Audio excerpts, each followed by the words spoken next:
Hari ini kita akan membahas bersama-sama tentang garis keturunan dari Nuh sampai Abraham. Atau kita akan lihat mengenai rahasia kebenaran,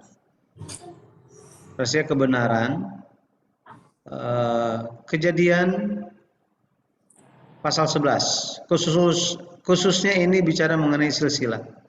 Silsilah. Oke. Kalau kita perhatikan, kita lihat dulu ayat Alkitab. Sebentar. Oke. Di Kejadian pasal 11, nah, sebelum ke Kejadian pasal 11, kita pergi ke Kejadian pasal 5 terlebih dahulu. Kejadian pasal 5 ayatnya yang ke-32 ditutup dengan begini. Ada ungkapan, setelah Nuh berumur 500 tahun, ia memperanakan Sem, Ham, dan Yafet. Jadi Nuh dan anak-anaknya menutup silsilah Kejadian pasal 5. Kemudian bagaimana ini dilanjutkan? Silsilah dari Adam sampai kepada Nuh, kemudian dilanjutkan di Kejadian pasalnya yang ke-11. Dimulai dari ayat yang ke-10 kalau kita lihat.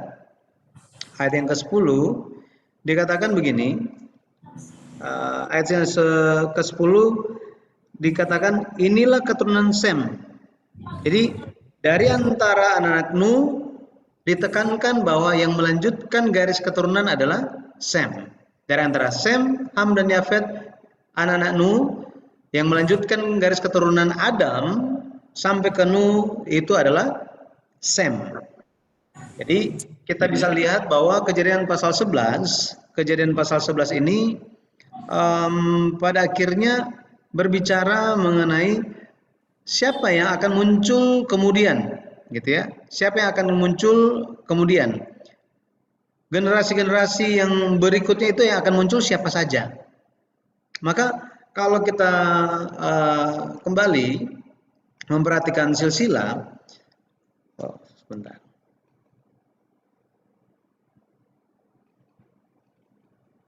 Ya. Kalau kita memperhatikan silsilah dari kejadian, kalau kita lihat kejadian pasal 5 itu kan dimulai dengan Adam. Dimulai dari satu orang Adam dan ini terus berlanjut sampai kepada Nuh. Tidak berhenti di dia, lewat Sem anaknya, maka ini berlanjut terus sampai kepada Abraham. Dan mengenai Abraham ini, dia merupakan penutup dari silsilah Kejadian pasal 11. Ini dicatat di Kejadian pasal 11. Silsilah Kejadian pasal 11. Sekali lagi, ketika memperhatikan silsilah, seolah-olah itu hanya sekedar nama saja, tetapi ketika kita memperhatikan, ada pesan atau sesuatu hal yang menjadi kehendak Tuhan yang ingin disampaikan kepada kita hari ini. Kita telah melihat mengenai rahasia kebenaran di Kejadian pasal 5, yaitu dari Adam sampai kepada Nuh. Nah, hari ini kita akan lihat dari Nuh sampai kepada Abraham. Dari Nuh sampai Abraham. Yang pertama-tama mari kita lihat mengenai nama, gini, masa pembangunan Bahtera Nuh. Tetapi sebelum kita memperhatikan pembangunan Bahtera Nuh, karena Nuh itu terkenal atau dikenal dengan bahtera yang didirikan oleh dia. Nah, di Kejadian pasal 11 kalau kita perhatikan, muncul generasi-generasi ini, sebenarnya Nuh tidak begitu ditekankan di sini, namanya tidak muncul lagi, tetapi supaya mempermudah kita bahwa garis keturunan dari Adam yang berakhir dengan Nuh sekarang dilanjutkan oleh Sem. Oke, Sem. Setelah Sem itu adalah Arpaksad.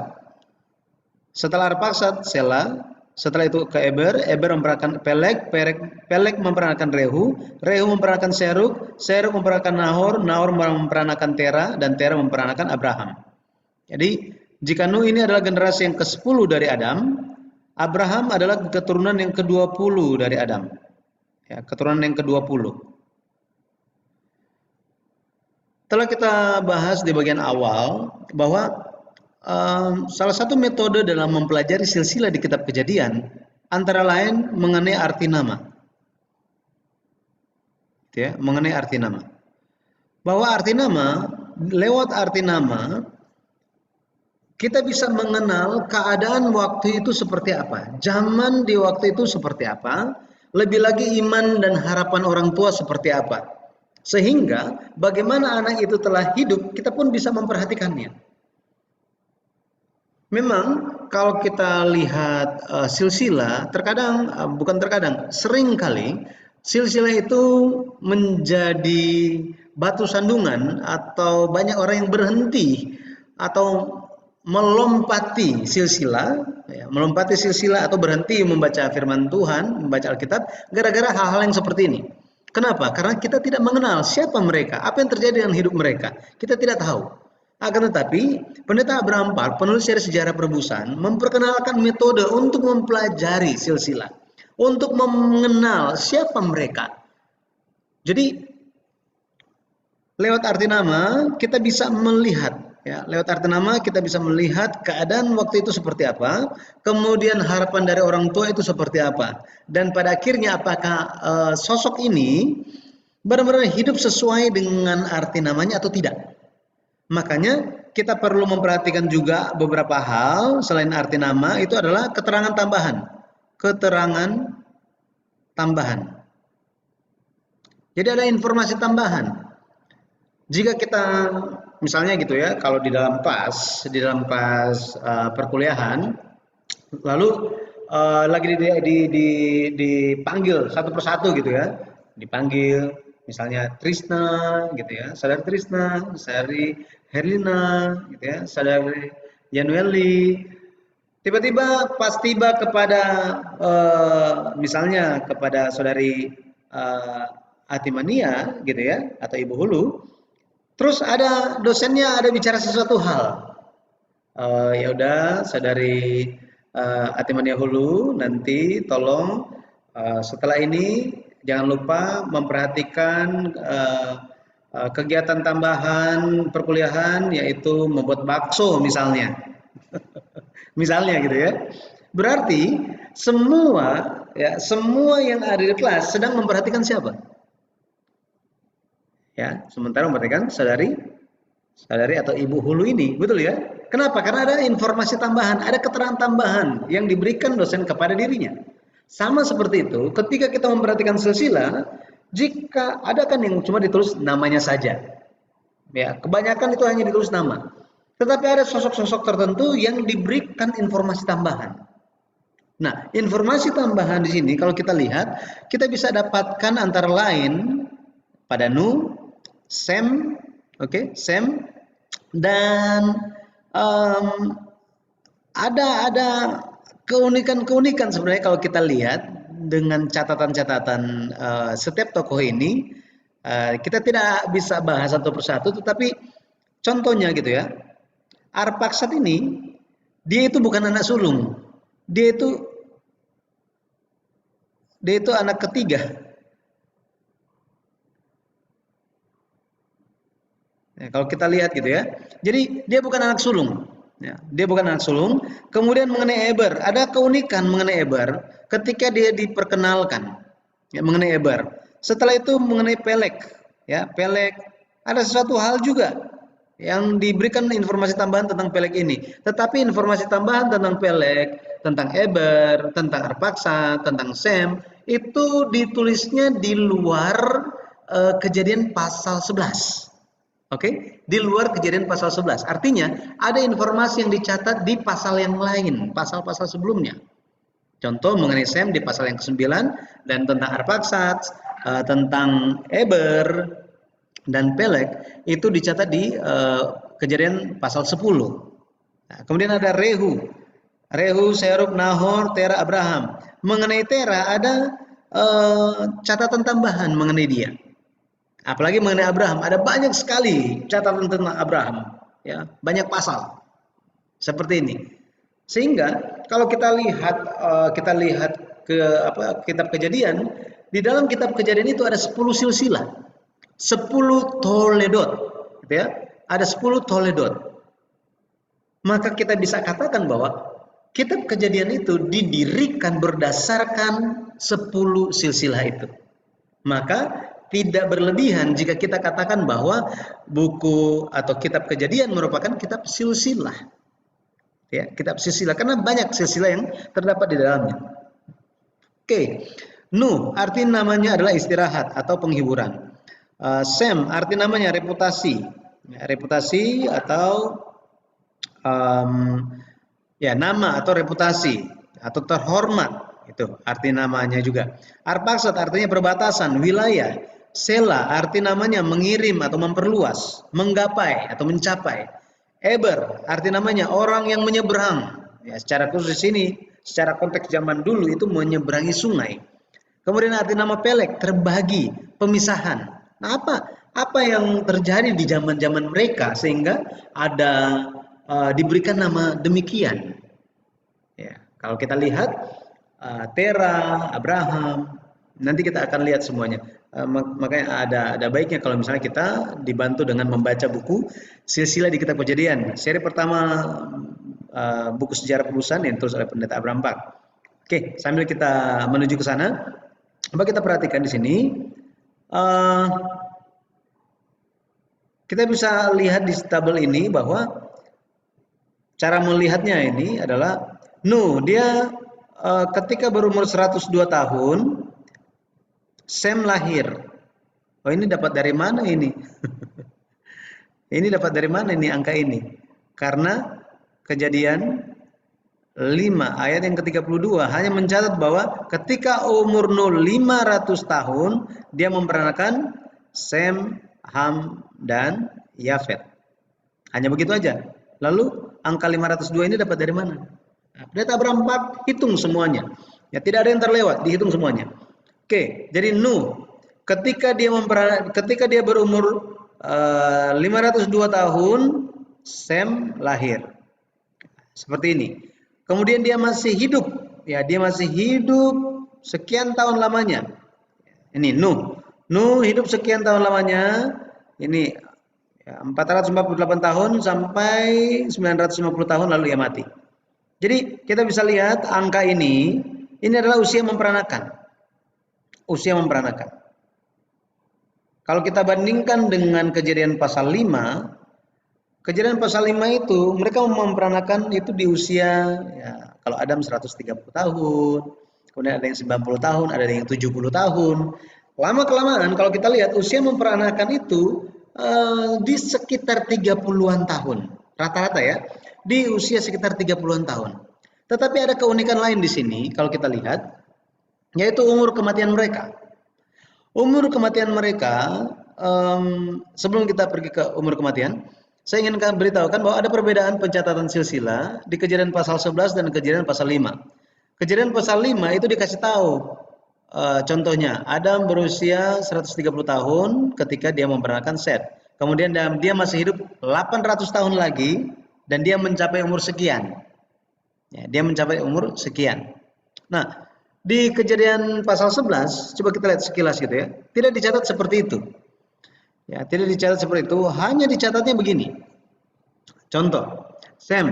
Setelah Sem berumur 100 tahun, ia memperanakan Arpaksad, 2 tahun setelah Erba itu. Ayat 11, Sem masih hidup 500 tahun setelah ia memperanakan Arpaksad, dan ia memperanakan anak-anak lelaki dan perempuan. Tahu bedanya apa? Bedanya dengan Kejadian pasal 5? Tidak dicatat mereka hidup sampai umur berapa, lalu mati. Tidak ada pencatatan bahwa dia mati di usia sekian. Makanya kita bisa menjumlahkan secara manual, gitu ya. Alkitab tidak catat umur berapa, tetapi kita bisa jumlahkan aja. Jumlahkannya dari mana? Dari 100 tahun ditambahkan dengan 500 tahun. Maka kita bisa dapat ini, bahwa Sem dia ketika umur 100 tahun dia dapat anak yang namanya Arpaksad. Kemudian dia masih hidup 500 tahun lagi dan dia hidup mencapai umur 600 tahun. Ini maksud saya. Jadi Nuh dia hidup sampai umur 950 tahun, Sem sampai 600 tahun. Terus kalau kita lihat ya, kalau kita lihat di mana? Arpaksad, Arpaksad sampai kepada Eber, mereka hidup itu 400-an tahun. Udah berkurang ya, berkurang jauh. Kalau kita lihat dibandingkan dengan umur Nuh, umur mereka itu bisa dikatakan udah separuh, udah setengah dihilangkan. Ini menimbulkan pertanyaan, kenapa bisa terjadi pengurangan usia di setelah Arpaksad, ya setelah Sem, dimulai dari Arpaksad sampai kepada Eber. Ini menimbulkan pertanyaan kan? Lebih mengejutkan lagi, anaknya Eber yang bernama Pelek, dari Pelek sampai ya ini terus menerus. Usianya bahkan apa? Dipotong separuh lagi. Tinggal separuh lagi. Tinggal 200-an tahun, bahkan tinggal 100-an tahun. Rata-rata 200 tahun, ya. Umur manusia yang awalnya hampir mencapai 1000 tahun, sekarang tinggal 400-an tahun, kemudian diperpendek lagi menjadi setengah, tinggal 200-an tahun, bahkan 100-an tahun. Hari ini, ya Musa sudah bilang apa? Tinggal 70, kalau kuat 80. Selebihnya daripada itu, udah tinggal bonus aja katanya. Apa yang terjadi? Gitu ya. Jadi kan lewat tabel ini kita bisa lihat ada pertanyaan-pertanyaan yang bisa disampaikan atau bisa ditemukan. Kenapa hal ini terjadi? Jadi kalau kita hanya baca begitu saja silsilah, maka itu akan lewat begitu saja. Tetapi kalau kita memperhatikan tahun-tahun keturunan, maka kita akan memunculkan suatu pertanyaan. Tuhan, kenapa ini terjadi? Kenapa perpendekan umur itu terjadi? Bahkan sampai 2 kali. Betul ya? Nah, jadi coba kita lihat. Kita lihat dulu mengenai usia 502 tahun. Nuh memperanakan Set. Ini dapat dari mana? Ya, mendapatkan dari mana? Ya, jadi kalau kita lihat di Kejadian 5 ayat 2, Kejadian 5 ayat 2 dikatakan Nuh berumur 500 tahun. Nuh berumur 500 tahun ketika dia mendapatkan Sem, Ham dan Yafet. Artinya sejak usia 500 tahun Nuh mulai dapat anak. Seperti ini. Jadi Alkitab hanya menekankan ya dia mulai mendapatkan anak di usia 500 tahun. Ya. Tetapi apakah 500 tahun tepat? Tidak. Tetapi kita bisa dapatkan itu 502 dia dapat anak. Ya, anak pertama Set itu dapat dari mana? Nah, jadi ingat Kejadian 5 ayat 32 bukan berarti 3 anak ini didapatkan kembar, bukan. Gitu ya. Bukan kembar. Ya, bukan kembar. Dapatnya dari mana? Coba kita perhatikan di sini. Ya. Kalau kita lihat di sini kita baca dulu ayatnya gitu ya. Kita baca dulu ayatnya supaya kita bisa mengerti. Baik. Kejadian 11 ayat yang ke-10 dibilang apa?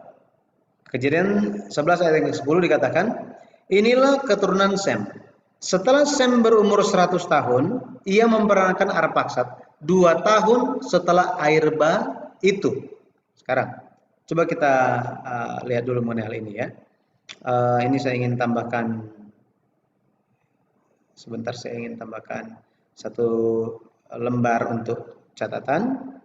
Ya, oke. Jadi kalau kita lihat di kejadian 11 ayat yang ke-10 dikatakan Sem mendapatkan Arpaksad umurnya berapa? Waktu itu umur Sem 100 tahun ya. Ya, ini saya bikin ini aja dulu deh. Jadi kalau kita lihat misalnya ini Sem, ini tahun kehidupan dia sampai umur berapa? Sampai umur 600 tahun kan? Nah, ketika dia umur 100 tahun, ya, misalnya di sini ini 100 tahun. Sam umur 100 tahun. Ketika umur 100 tahun, apa yang terjadi? Arpakshad lahir. Betul ya? Nih, usia kehidupan Arpakshad. Ya, kehidupan Arpakshad. Tetapi, Alkitab memberikan keterangan tambahan bahwa ketika umur Sem 100 tahun, ini sama dengan 2 tahun setelah air bah katanya. 2 tahun.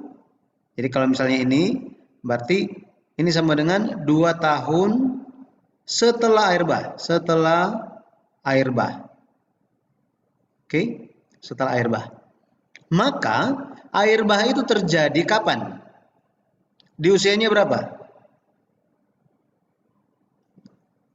Kita tinggal kurangi kan, 100 kurang 2. Maka kita akan dapat bahwa ketika Sam berusia 98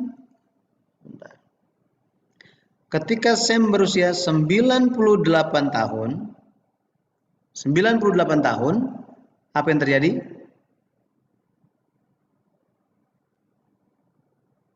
Air bah terjadi. Ini ada peristiwa yang namanya air bah. Nah, ketika air bah ini terjadi, sekali lagi, ketika air bah ini terjadi, umur Nuh berapa? Umur Nuh, coba kita lihat. Kejadian 7, kita lihat Kejadian pasal 7, ayatnya yang ke-11 atau ayatnya yang ke-6, kita lihat ya, ayat yang ke-6. Nuh berumur 600 tahun ketika air bah datang meliputi bumi. Nuh berumur 600 tahun ketika air bah datang meliputi bumi. Artinya apa? Artinya ketika air bah ini Nuh 600 tahun. Betul ya? Nuh 600 tahun. Apa yang bisa kita dapatkan di sini? Artinya begini. Ya. Ketika Sam berumur 98 tahun, Nuh ya. Oke. Nuh berumur berapa? Nuh berumur 600 tahun. Berarti berapa umur Nuh waktu mendapatkan Sam? Kita langsung kurangkan kan? Ini gampang. 502 tahun. Ini adalah apa?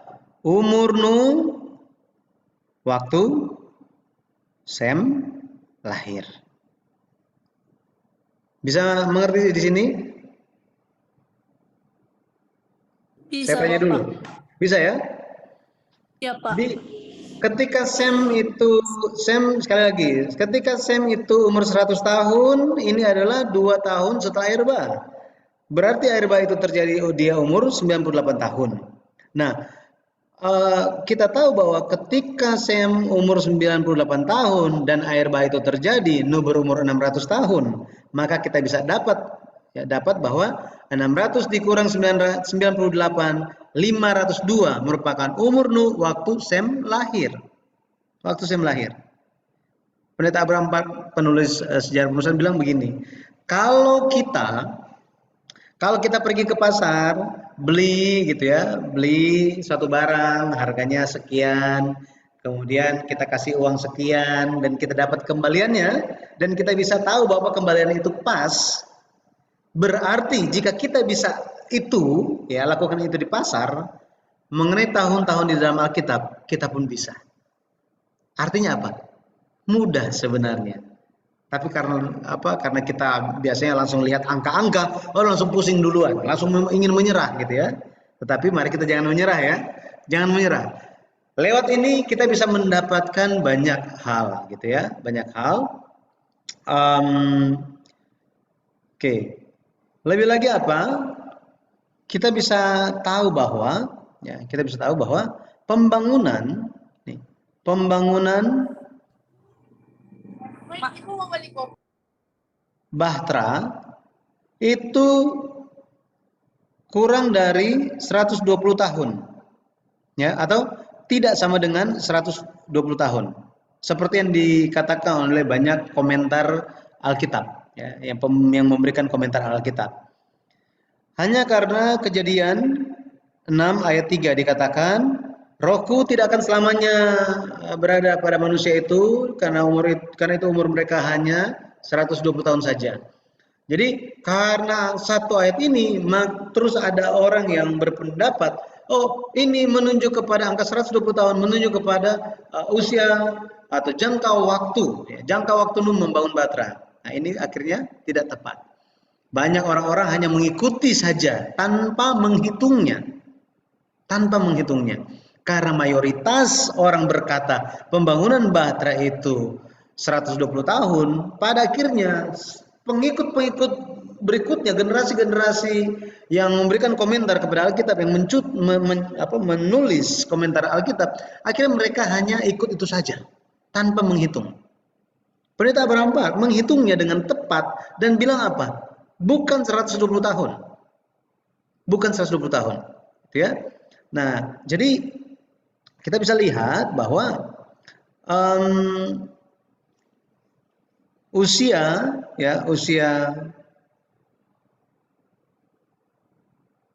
Nuh, dia kan 502. 502 Sem lahir. Kalau misalnya Sem itu, kalau kita baca gitu ya, kalau kita baca di Kejadian 6 ayat yang ke-18 dan seterusnya, dikatakan bahwa perintah atau perjanjian yang Allah dirikan dengan Nuh itu bukan hanya dengan Nuh dan istri dan anak-anaknya saja, tetapi dengan istri anak-anaknya. Artinya perintah membangun Batra itu diberikan setelah Sem, Ham, dan Yafet menikah. Jadi kalau misalnya usia mereka ini kan 600 tahun air bah terjadi kan waktu Nuh, ya ini air bah. Nah, bisa bayangkan kalau misalnya gitu ya, misalnya umur Sem itu sekitar 20 tahun baru menikah, berarti umur Nuh waktu itu kalau kita misalkan gitu ya, waktu itu adalah umur Nuh adalah 522 kan? Berarti jangka waktu ini hanya sekitar 80 tahun pembangunan Batranya. Lebih lagi 3 anak sudah menikah semuanya. Maka di buku Sejarah Perubusan, Pendeta Abraham Park dalam seri yang pertama, silsilah di Kitab Kejadian, Pendeta Abraham Park bilang apa?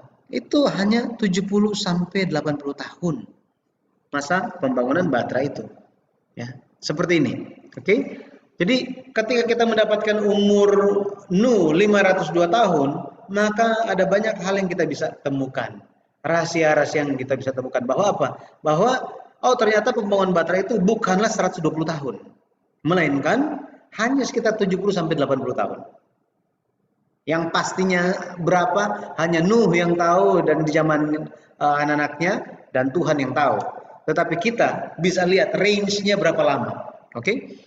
Nah, kemudian mari kita lihat, ya, kita lihat Nuh, dia hidup dengan 17 bapak leluhur. Ya, 17 bapak leluhur. Dia tidak ketemu, ini 17 itu termasuk dirinya ya, termasuk dirinya. Atau ini kita bisa bilang ini 16. Kenapa? Karena dia tidak bertemu dengan Adam. Adam sudah mati, Set sudah mati, Henok sudah terangkat ke sorga. Jadi Nuh tidak bertemu dengan Adam, Set, dan Henok. Tetapi Nuh bertemu dengan 16 generasi lainnya. Kalau hitung diri dia ya berarti ada 17 bapak leluhur hidup semasa. Nah, tadi saya katakan bahwa metode yang diajarkan oleh Pendeta Abraham Park dalam mempelajari silsilah di Kitab Kejadian, yang pertama itu kan arti nama. Kemudian ada informasi tambahan atau keterangan tambahan, ya, info tambahan. Tetapi ada lagi yang lain, gitu ya. Apa itu? Itu adalah kehidupan semasa. Hidup semasa. Dengan hidup semasa, maka kita bisa memperhatikan bahwa mereka masih ada pengaruh atau tidak. Betul ya? Masih ada pengaruh atau tidak? Sama seperti sekarang kita. Kita ada dengan kakek atau kita ada ayah, kemudian ada kakek kita. Berarti ada 3 generasi kan? Jika kita ada anak, berarti 4 generasi hidup bersamaan. 4 generasi hidup bersamaan kan? Nah, ketika mereka hidup bersamaan, tentulah ada pengaruh satu sama yang lain. Betul ya? Ada pengaruh. Kalau misalnya ada COVID yang terjadi, akhirnya semua jadi bahan pembicaraan kan? Ini COVID ya. Coba bayangkan, air bah terjadi. Bukankah ini akan jadi heboh? Heboh kan? Heboh besar. Ini menjadi bahan pembicaraan. Maka kita bisa lihat bagaimana Nuh pada akhirnya dia hidup dengan generasi di bawah dia itu, dan dia menyampaikan apa yang dia alami. Nuh, kita perlu perhatikan bahwa Nuh ini dia merupakan orang yang beriman. Beriman. Ibrani 11 mencatat mengenai dirinya, ya. Ibrani 11 dicatat mengenai Nuh ini. Ibrani pasal 11. Maka dia itu memiliki pengaruh iman. Bukan beriman sendirian. Sama seperti sekarang. Apakah kita beriman sendirian? Sekarang saya di sekolah teologi, saya melayani di sekolah teologi, saya pendeta yang melayani. Ya udah, yang penting saya sendiri yang beriman. Tidak begitu kan? Tentu harus memperhatikan iman dari anak-anak di bawah kita. Inilah yang disebut sebagai pengaruh iman atau pewarisan iman. Kita harus pastikan iman sudah diwariskan atau enggak. Apalagi zaman sekarang, tantangannya sangat besar. Udah hidup susah, godaan informasi yang tidak tepat di internet itu, ya, di media sosial itu pun begitu besar. Jadi bagaimana kita harus menjalankan kehidupan iman? Ini kita harus perhatikan. Harus memperhatikan, ya. Nuh, arti namanya adalah istirahat atau penghibur. Satu hal yang kita perlu perhatikan bahwa Nuh ini generasi ke-10. Nuh generasi ke-10 dari Adam ya. Kalau kita hitung dia yang ke-10. Dan Abraham ini generasi ke-20. Hidup semasa. Selama berapa? 58 tahun. Pernah dengar mengenai hal ini? Makanya ahli-ahli teologi di barat, ya, di Korea juga ya, di Asia. Tetapi barat itu, kadang teologi barat itu, ahli teologi barat melihat ahli teologi timur itu kayak kalian kan cuma terima dari kita aja. Apa sih yang baru? Tidak ada, gitu ya. Ada terbentuk pemahaman yang seperti ini, gitu ya. Tetapi lewat penelitian yang dilakukan oleh pendeta Abraham Bark mengenai silsilah di kitab Kejadian di pasal yang ke-11, pendeta Abraham Bark menyingkapkan bahwa Nuh generasi ke-10 dan Abraham generasi ke-20 masih hidup semasa selama 58 tahun. Dari mana kita bisa tahu buktinya? Buktinya dari sini, ya. Nuh ketika umur 502 tahun dia dapatkan Sem. Sem dapatkan Arpaksad di usia 100 tahun. Berarti Nuh dapat cucu yang bernama Arpaksad ini di usia berapa? Ini saya lagi bertanya, silakan jawab.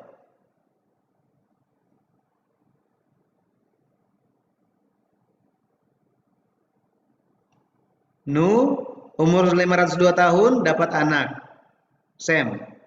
Kemudian Sem dapat anak di usia 100 tahun. Berarti Nuh dapat cucu Arpaksad ini di usia berapa? Ini saya curiga, ini saya tinggal sendirian atau masih ada orang nih? Masih ada orang ya?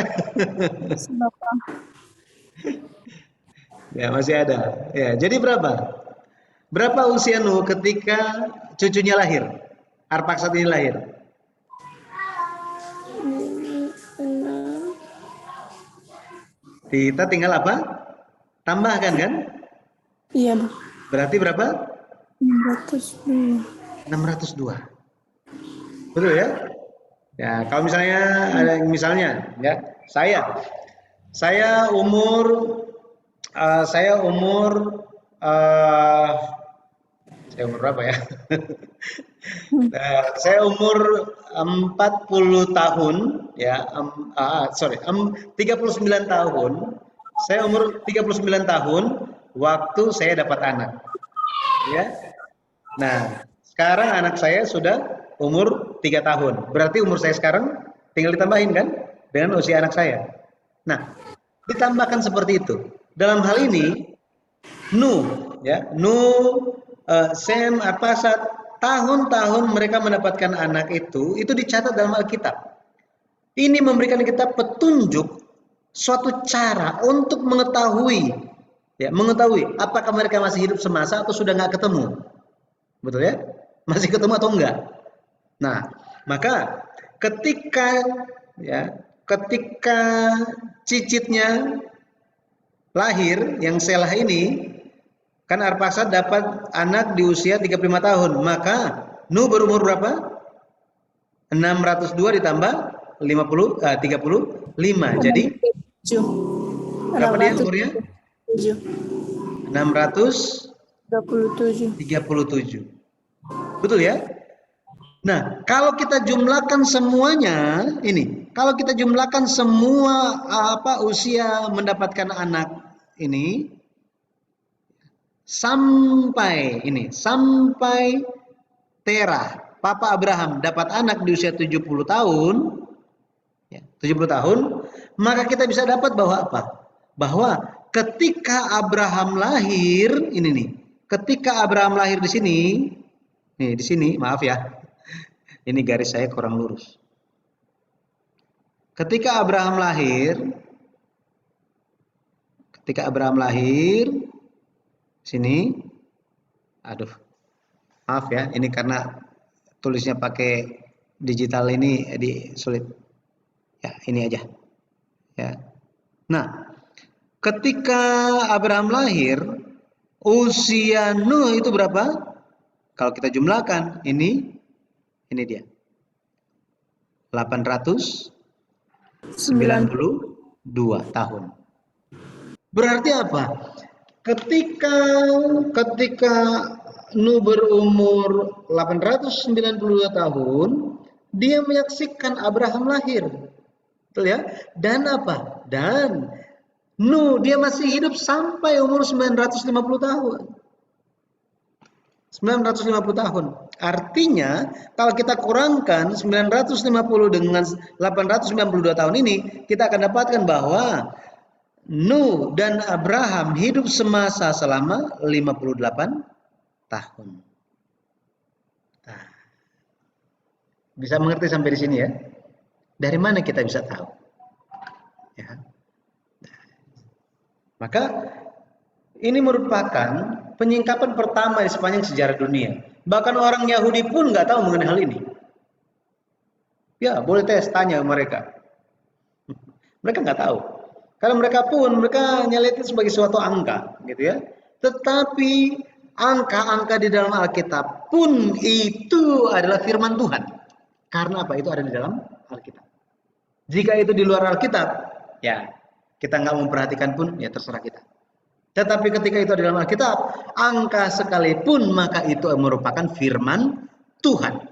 Inilah dasar iman kita bahwa Alkitab adalah firman Tuhan, 100% firman dari Tuhan. Tidak ada kesalahan. Nah, kita semua kita semua hidup dengan dasar itu kan? Ya, dengan dasar itu. Makanya kita bisa melihat bahwa Nuh dan Abraham hidup semasa, ya, hidup semasa. Kalau kita lihat ada cara yang lain sebenarnya, ada yang cara yang lain, ya. Itu bisa dihitung juga kalau tadi kan lewat Nuh berumur 502 tahun kan? Ini dimulai dari sini kan? Dimulai dari sini baru tambah apa? Tambah 100 tahunnya siapa? Sem ya? Sem dan seterusnya.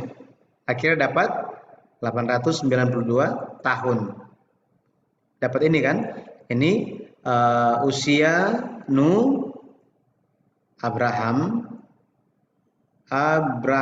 lahir. Ya, lahir. Usia Nuh waktu Abraham lahir. Tetapi kita bisa menggunakan standar yang lain, itu adalah standar air bah. Standar air bah, ya. Standar air bah berarti dengan Sem ini kita tambahkan apa? 2 tahun. Oke. 2 tahun setelah air bah. Ya, kemudian apa? Tambahkan arpaksat. Ini nih, arpaksat. Dan seterusnya, maka kita akan dapat ya, di sini kita akan dapat 392. 392 tahun. Jadi sejak air bah sampai Abraham lahir itu ada 392 tahun. Nah, setelah air bah sampai sini, ya. Kemudian umur Nuh waktu sejak air bah sampai ini berapa lama? Ini, ya, ini kalau kita lihat dia masih, ini bukan ini, ya. Bentar hitungannya ini bukan ini.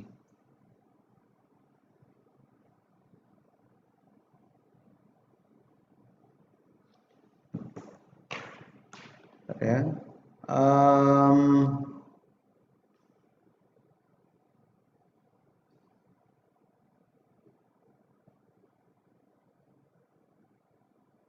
Oke, jadi 292 tahun, gitu ya, 292 tahun. Sekali lagi, Abraham lahir 292 tahun setelah air bah. Nah, waktu itu, ya, kalau kita lihat, ini pun setelah air bah, si siapa namanya? Nuh masih hidup 350 tahun. 350 tahun. Maka 350 tahun dikurang 292 tahun, maka kita dapat 58 tahun. Ya, seperti ini. Ada 2 cara untuk menghitung, tetapi hasilnya sama. Untuk menekankan bahwa mereka hidup semasa. Ya, hidup semasa. Berikutnya mari kita lihat, ya. Kita lihat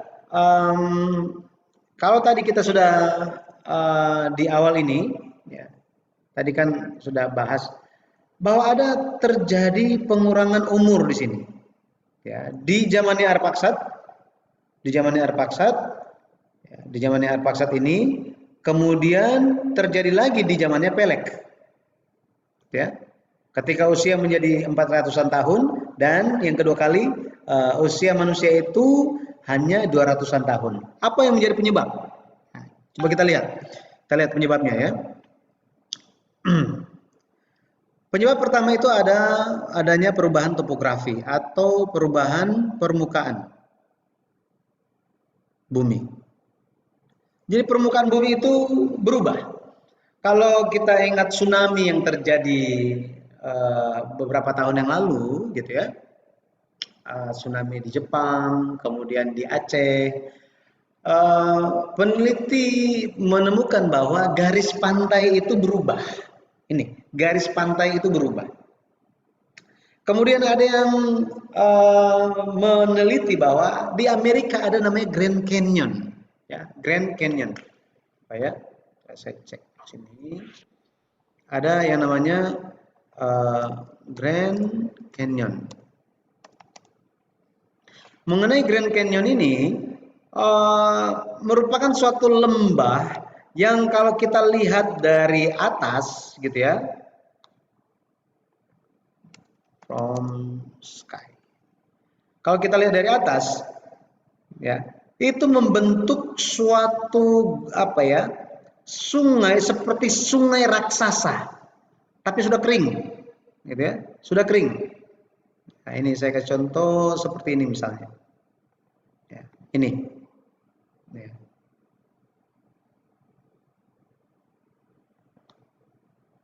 Bentar, kita lihat.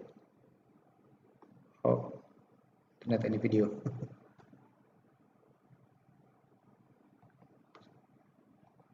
Ya, jadi ada seperti apa ya? Seperti lembah yang membentuk sungai raksasa. Kalau dilihat dari atas gitu ya, dari langit. Dan peneliti-peneliti menyimpulkan bahwa pernah terjadi banjir besar, ya, pernah terjadi banjir besar di zaman dulu kala, dan pada akhirnya ketika surut membentuk sungai-sungai ini. Grand Canyon ini ada di Amerika. Ada ahli-ahli mereka menganalisa seperti itu, gitu ya. Nah, maka kita bisa lihat perubahan topografi, perubahan permukaan bumi ini memberikan suatu efek perubahan, gitu ya, perubahan. Mazmur 104 ayat Mazmur 104 ayat 6 sampai 8 coba kita lihat. Mazmur, kita lihat dulu Mazmur. Lihat Mazmur 104. Sebentar. Mazmur 104. Oke. Ayat yang ke-8 kita lihat. Ayat yang ke-8 dibilang begini. Ayat yang ke-7 kita coba lihat, ya. Terhadap hardikmu air itu melarikan diri. Lari kebingungan terhadap suara gunturmu. Naik gunung, turun lembah ke tempat yang kau tetapkan bagi mereka. Batas kau tentukan, takkan mereka lewati, takkan kembali mereka menyelubungi bumi. Engkau yang melepas mata-mata air ke dalam lembah-lembah, mengalir di antara gunung-gunung. Jadi pemazmur sementara menyampaikan apa yang terjadi waktu air bah dulu, gitu ya. Jadi terjadi perubahan yang sangat-sangat dahsyat. Nah, jadi yang pertama terjadi perubahan topografi, dan karena efek air bah ini selain ada perubahan permukaan bumi, terjadi juga perubahan iklim. Perubahan iklim. Kejadian 8 ayat 22, coba kita lihat. Kejadian 8 ayatnya yang ke-22. Dikatakan begini. Selama bumi masih ada, takkan berhenti-henti musim menabur dan menuai, dingin dan panas, kemarau dan hujan, siang dan malam. Nah, di sini muncul musim, ya, musim, dan dikatakan juga tentang dingin dan panas. Kalau kita memperhatikan bahasa aslinya, kata dingin di sini menunjuk kepada sangat dingin dan kata panas menunjuk kepada sangat panas. Jadi perubahan alam, ya, perubahan alam. Bahkan sampai hari ini kalau kita lihat ada satu tempat, satu titik di bumi ini yang ada titik yang dinginnya luar biasa, gitu ya. Luar biasa dinginnya. Tetapi ada juga tempat yang panasnya luar biasa. Ini semuanya bukannya baru terjadi sekarang. Tetapi ada yang terjadi dulu kala yang menyebabkan kita mengalami sekarang ini. Kita kenal tentang kanker kulit, ya. Matahari menjadi terik dan memberikan penyakit bagi manusia, gitu ya. Kalau di bagian tertentu yang ada kena sinarnya, ya, radiasi langsung ultraviolet itu bisa menyebabkan kanker kulit. Sangat berbahaya. Kenapa? Karena menurut penelitian bumi itu sudah bergeser. Bumi itu sudah bergeser. Coba ya.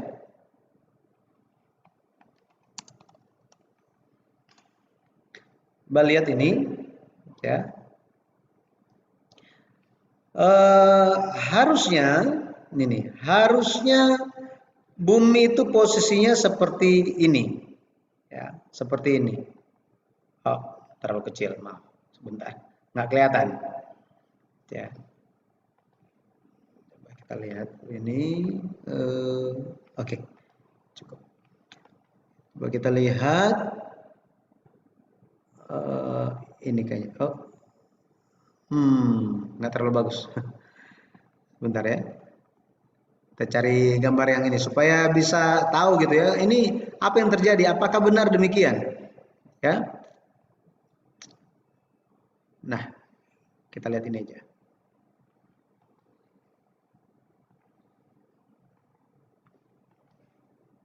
Iya. Nah, bisa lihat yang ini? Oke. Tidak kelihatan, Bapak. Yang ini kelihatan nggak sekarang? Tidak. Nggak kelihatan? Hmm. Coba saya share screen lagi ya. Kalau ini kelihatan? Iya, Bisa ya? bisa, Baik. Bapak. Jadi bumi itu miring kalau kita lihat. Poros buminya miring. Betul ya? Miring. Harusnya itu tegak lurus kan? Tegak lurus. Tetapi ada sesuatu yang terjadi sampai dia miring. Seperti gambar ini. Maka ada bagian yang harusnya dingin ya, lebih dekat kepada matahari. Pada akhirnya mendapat ya panas, akhirnya mencair dan lain-lain. Ya. Sehingga apa? Terjadi musim yang menyebabkan panasnya luar biasa, dinginnya luar biasa. Ya, seperti ini. Dan semuanya dimulainya sejak kapan? Sejak kapan ini dimulainya? Sejak air bah. Ya. Sejak air bah. Makanya kita bisa perhatikan bahwa perubahan iklim ini merupakan penyebab utama usia manusia atau umur manusia itu makin pendek karena musim. Ujung-ujungnya karena apa? Karena ada dosa, maka terjadi air bah. Karena ada dosa, maka ada air bah dan berpengaruh kepada semua orang. Kalau kita baca di Roma 5 ayatnya yang ke-12 dikatakan apa? Karena dosa satu orang, maka semua orang telah berbuat dosa. Sama seperti itu maut juga akhirnya datang kepada umat manusia. Jadi gara-gara dosa, pada akhirnya alam terpengaruh dan efeknya kepada siapa juga? Kepada manusia. Ya, manusia. Oke. Nah, kalau kita lihat di Kejadian 7 ayat 11, Kejadian 7 ayat 11 dikatakan apa? Kejadian 7 ayat yang ke-11 dikatakan, oh sebentar. Kejadian 7. Ayat yang ke-11 dikatakan, pada waktu umur Nuh 600 tahun, pada bulan yang kedua, pada hari yang ke-17 bulan itu, pada hari itulah terbelah segala mata air samudera yang dahsyat dan terbukalah tingkap-tingkap di langit. Di sini terbukalah tingkap-tingkap di langit. Jadi zaman dulu itu ada air yang seperti mantel, seperti jaket gitu ya, yang melindungi bumi dari sinar matahari. Akan tetapi ketika air bah itu terjadi, dikatakan apa? Mata air itu terbuka dan mengeluarkan airnya, dan dari atas langit ini sudah sobek katanya, dan tercurahlah airnya. Jadi bukan hujan biasa, hujan yang sangat-sangat dahsyat gitu ya, sangat-sangat dahsyat. Nah, inilah yang menjadi pengaruh bagaimana pada akhirnya manusia itu terefek karena matahari. Makanya di kitab Wahyu 7 ayat 16 dikatakan, ketika kita di Yerusalem baru, matahari sudah tidak menyakiti lagi, katanya. Tidak menyakiti lagi. Ya. Baik. Sekarang yang kedua, uh, usia itu, ya usia manusia, umur manusia itu dari 400-an menjadi 200-an. Menjadi 200-an. Coba kita kembali lihat tabel yang ini ya. Jadi sampai kepada Eber ya, sampai kepada Eber, sampai kepada Eber ini, oke, 400-an tahun. Tetapi mengejutkannya apa? Sejak Pelek, usia manusia tinggal setengah lagi. Wah, ini sangat mengejutkan. Ketika bapak-bapak leluhur masih hidup, masih sehat-sehat, panjang umur, tiba-tiba dengar kabar, Pelek mati. Tahun depannya Rehu mati. Kaget lagi. Tahun depannya, ya. Kalau kita lihat, mereka tidak ada jarak lama gitu ya, tidak ada jarak lama. Setelah Pelek mati, berapa tahun kemudian? Ada yang mati, ada yang mati, ada yang mati, ada yang mati. Nanti kita akan lihat apa pengaruh kematian dari bapak-bapak leluhur ini yang begitu tiba-tiba, apa pengaruhnya terhadap panggilan Abraham. Nah ini, kepada panggilan Abraham. Abraham mau untuk keluar dari Ur Kasdim Mesopotamia. Ini ada pengaruh, bukan yang ada pengaruh. Ada pengaruhnya. Pendeta Abraham Pak meneliti segala sesuatunya lewat pencerahan Roh Kudus dan menyatakannya di dalam buku sejarah perebusan itu. Oke, jadi kalau kita lihat Arpaksad itu 438 tahun, Sela 433 tahun, Eber 464 tahun, Pelek 239 tahun, Rehu 239 tahun, Seruk 230 tahun, Nahor 148 tahun, bayangkan. Ya. Jadi Pelek mati tahun ini, misalnya tahun ini Pelek mati, tahun depannya Terah mati. Bukan Terah, Nahor mati. Nahor mati. Ya, ini yang terjadi. Nah, ini baru kelihatan mungkin tabelnya ya. Bisa lihat ada Pelek, Rehu, Seruk. Ya, dimulai dari Pelek, umurnya tinggal 239 tahun. Nah, mari kita lihat apa yang terjadi di zaman itu sebenarnya, gitu ya. Apa yang terjadi di zaman itu? Mari kita lihat bersama-sama, kita cek di Kejadian, kita lihat bersama-sama di kitab Kejadian. Kejadian pasal 10. Kejadian pasal 10 kita akan lihat. Oke. Kejadian 10 ayatnya yang ke-25. Ayat 25. Ya, sudah ketemu semuanya? Coba kita lihat. Saya nggak tahu, ini screen-nya masih kelihatan nggak ini? Masih ya? Oke, saya lanjut. Kejadian 10 ayat yang ke-25. Bagi Eber lahir dua anak laki-laki, nama yang seorang ialah Pelek, sebab dalam zamannya bumi terbagi, dan nama adiknya ialah Yoktan. Nah, jadi ada suatu hal yang terjadi di zamannya Pelek, yaitu bumi terbagi.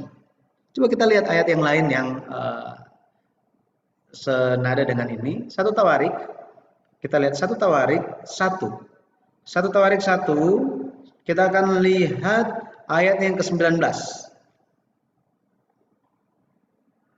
Dikatakan apa? Bagi Eber lahir dua anak laki-laki, nama yang seorang ialah Pelek, sebab dalam zamannya penduduk bumi terbagi, dan nama adiknya ialah Yoktan. Menurut bapak-bapak, ibu-ibu, zaman bumi terbagi itu gara-gara peristiwa apa ya?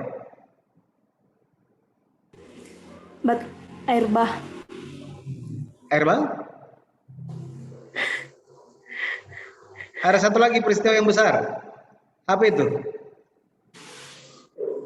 Kejadian pasal 11 bilang tentang apa? Tentang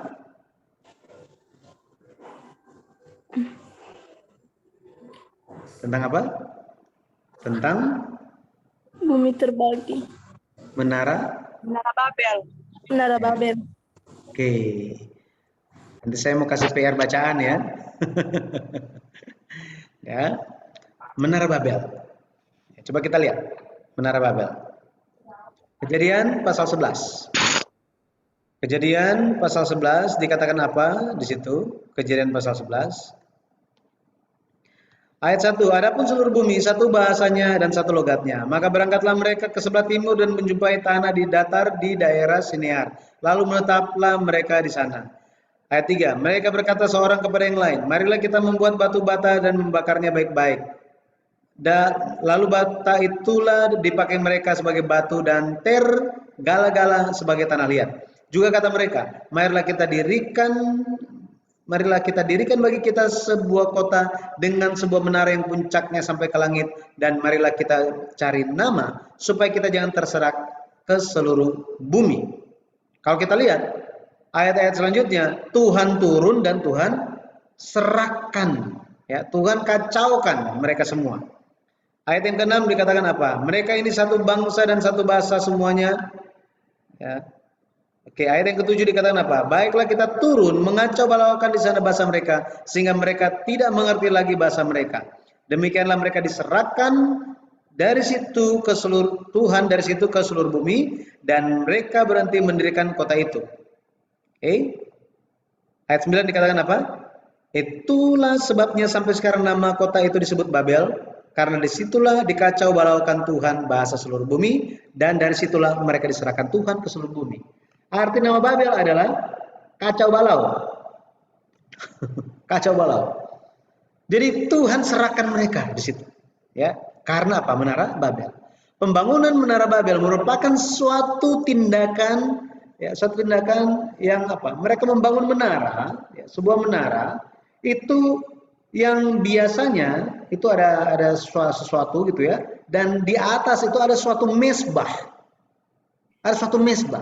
dan ini kalau kita lihat ini bukan untuk memberikan persembahan kepada Tuhan, bukan, ya, tetapi untuk diri mereka. Ini biasa kalau kita lihat menara itu zigurat, ya, zigurat ini bentuknya seperti ini, ya. Seperti kalau ada yang tahu piramid, tetapi nggak tajam di atasnya, rata di atasnya gitu ya. Nah, seperti ini. Jadi mereka ingin apa? Mereka ingin supaya mereka itu tidak terbagi. Mereka itu bisa menunjukkan diri mereka. Kenapa mereka membangun menara tinggi-tinggi? Gara-gara kekhawatiran mereka air bah bisa datang lagi. Supaya kalau Tuhan mengirimkan air bah, maka kita selamat dari murka Tuhan. Ini yang ada dalam pikiran mereka.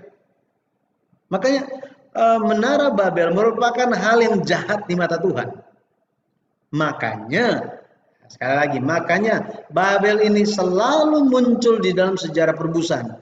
Di kitab Kejadian muncul, bahkan di tengah-tengah, ya, di tengah-tengah sejarah Israel itu apa? Mengenai pembuangan ke Babel, bahkan sampai di kitab Wahyu pun masih ada. Kitab Wahyu. Masih ditulis mengenai Babel. Suatu kota yang telah najis katanya, telah kacau balau di sana. Jadi Babel memiliki makna yang buruk, suatu hal yang harus ditinggalkan. Tetapi justru orang ingin berkumpul di sana. Ini yang menjadi suatu hal yang sangat berbahaya. Dan Tuhan melihat itu suatu dosa, dan dia melihat apa? Dia melihat bahwa keturunan Sem ikut campur di dalamnya. Ada ahli teologi yang mengatakan bahwa tanpa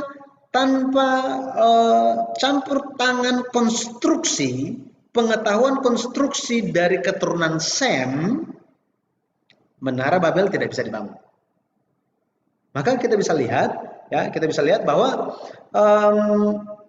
ketika usia mereka itu dikurangi secara tiba-tiba, itu ada hubungannya dengan dosa.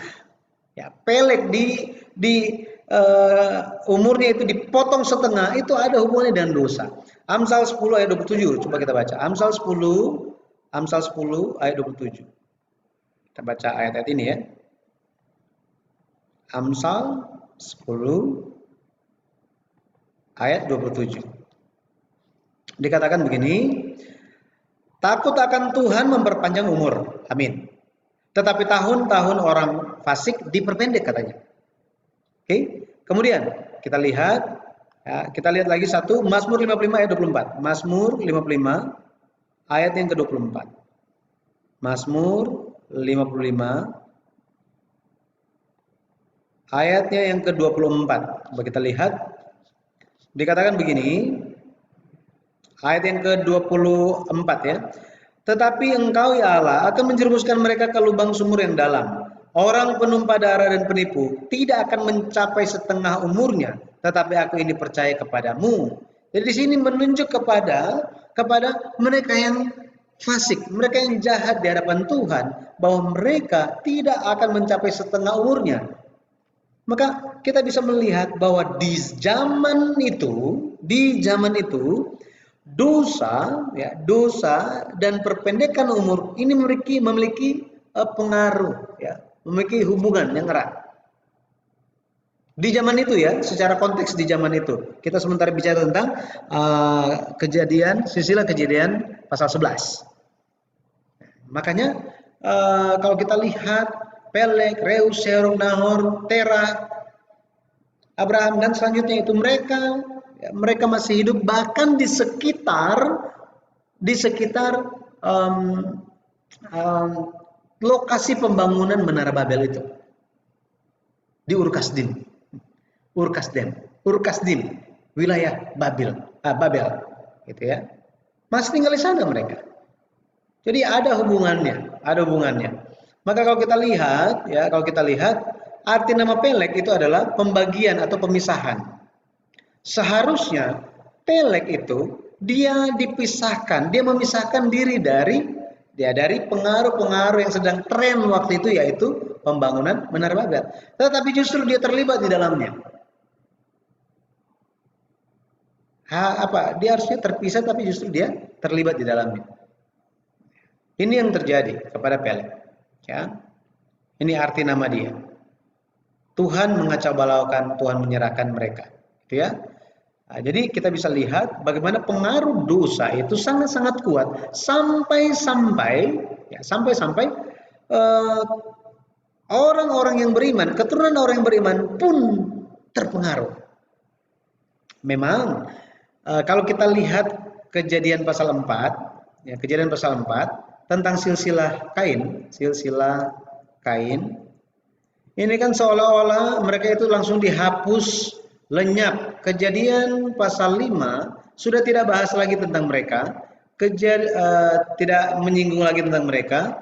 Mereka dibahas di Kejadian pasal 6 sebagai anak-anak perempuan manusia. Ya, anak-anak perempuan manusia ini merupakan ekspresi bagaimana keturunan Kain ini mereka menjadi satu di dalam pernikahan dengan anak-anak Allah. Ya, ini kan ada anak-anak Allah kan, anak lelaki Allah. Ini menunjukkan kepada keturunan beriman. Dari siapa? Dari Set.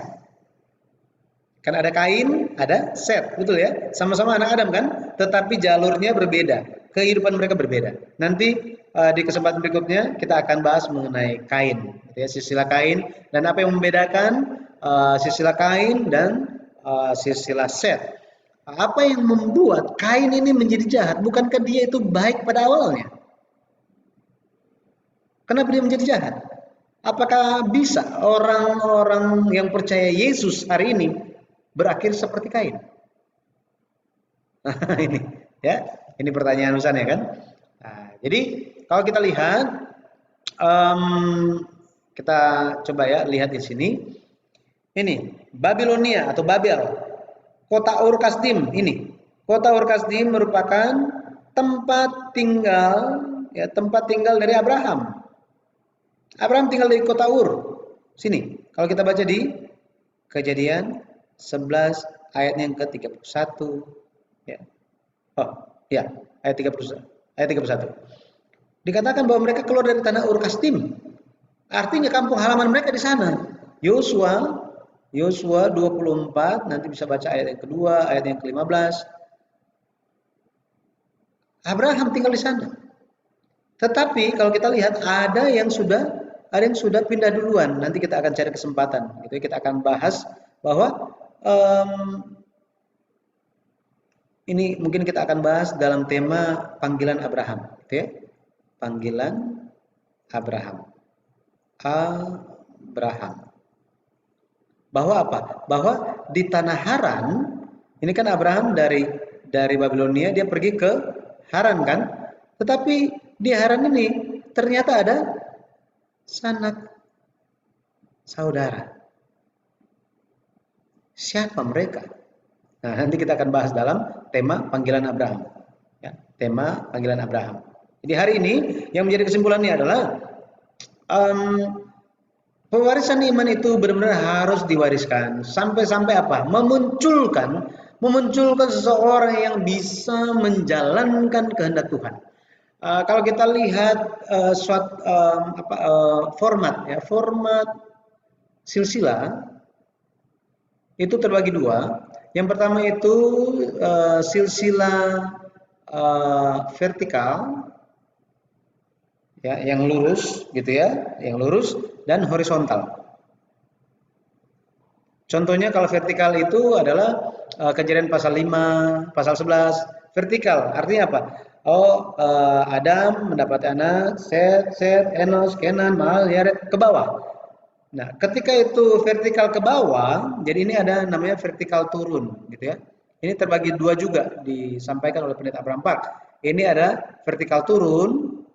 Ini kejadiannya, contohnya Kejadian 5, 11, kemudian Matius pasal 1, ya. Tetapi ada juga vertikal naik. Vertikal naik. Vertikal naik ini contohnya silsilah di Lukas pasal 3. Silsilah Yesus itu dari Yesus terus sampai kepada Allah. Nah, ini ada tujuan-tujuannya. Kalau horizontal, format silsilah horizontal itu, jadi langsung dibahas. Siapa, misalnya Nuh, dia dapat anak, 3 anak. Kemudian Sem dapat anak siapa? Terus anaknya Sem dapat anak siapa aja? Nah, ini horizontal, ya, mendatar. Anaknya dikasih tahu satu persatu. Oke. Nah, ketika kita melihat Kejadian pasal 11, berarti itu adalah silsilah vertikal turun. Format silsilah vertikal turun. Ini ya. Vertikal turun. Artinya, sosok yang harus diperhatikan adalah sosok yang terakhir. Dalam hal ini siapa? Abraham harus diperhatikan. Makanya silsilah di kitab Kejadian pada akhirnya memperkenalkan satu orang, yaitu Abraham. Inilah tujuan silsilah. Gitu ya, silsilah. Secara khususnya silsilah Kejadian pasal 11 untuk memperkenalkan Abraham. Bagaimana Allah memulai pekerjaan sejarah penebusan yang baru melalui Abraham.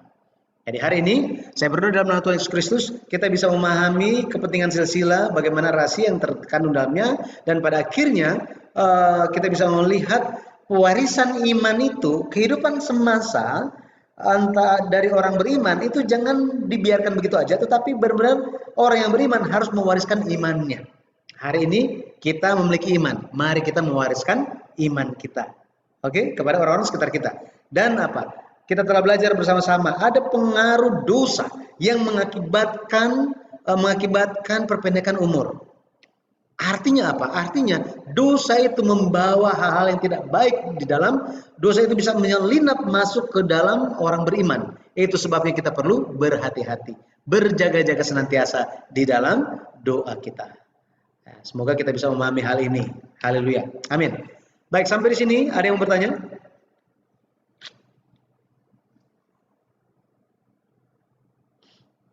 Silakan.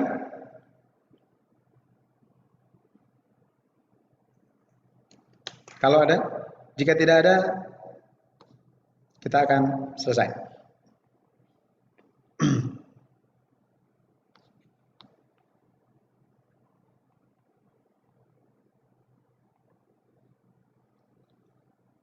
Halo?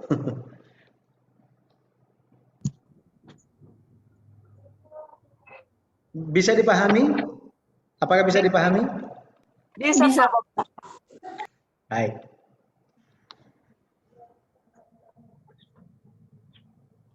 Oke, kalau begitu. Baik, karena sekarang udah jam 6 lewat, udah hampir setengah 7. Baik, kalau gitu kita eh, minta tutup doa. Mungkin saudari Kenangan bisa bantu tutup doa? Bisa Pak, bisa. Silakan. Mari kita bersatu dalam doa. Terima kasih Tuhan buat kasih anugerah-Mu dalam kehidupan kami, sehingga di sore hari ini Tuhan mengizinkan kami untuk bertemu melalui yang lain. Tuhan, apa yang kami pelajari pada hari ini, kiranya menjadi berkat bagi kehidupan kami, dan dapat kami pergunakan dimanapun kami berada. Nah, moderator kami Tuhan yang telah menyampaikan tentang Engkau dan tentang dunia ini, Tuhan, Engkau berkati dan Engkau tambahkan hikmat.